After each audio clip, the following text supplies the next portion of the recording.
بسم الله الرحمن الرحيم. ولمن خاف مقام ربه جنتان فبأي آلاء ربكما تكذبان ذواتا أفنان فبأي آلاء ربكما تكذبان فيهما عينان تجريان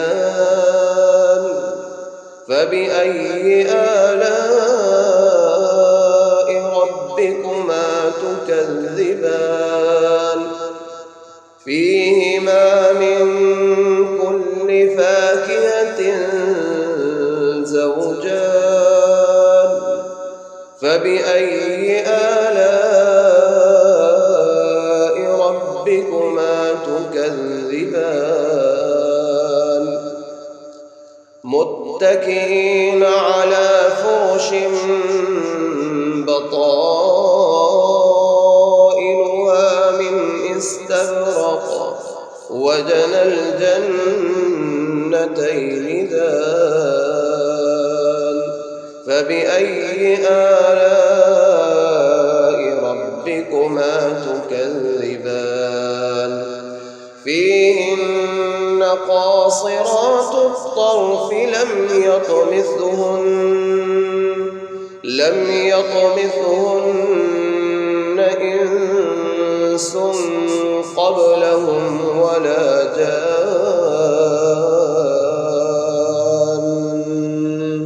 فبأي آلاء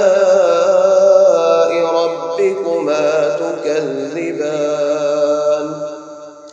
كأنهن الياقوت والمرجان فبأي آلاء ربكما تكذبان هل جزاء الإحسان إلا الإحسان فبأي آلاء ربكما تكذبان ومن دونهما جنتان فبأي آلاء ربكما تكذبان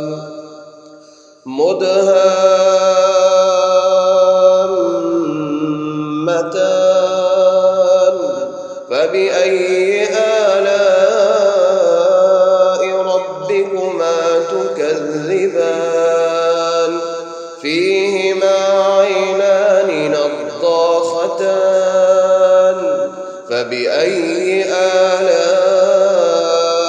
ربكما تكذبان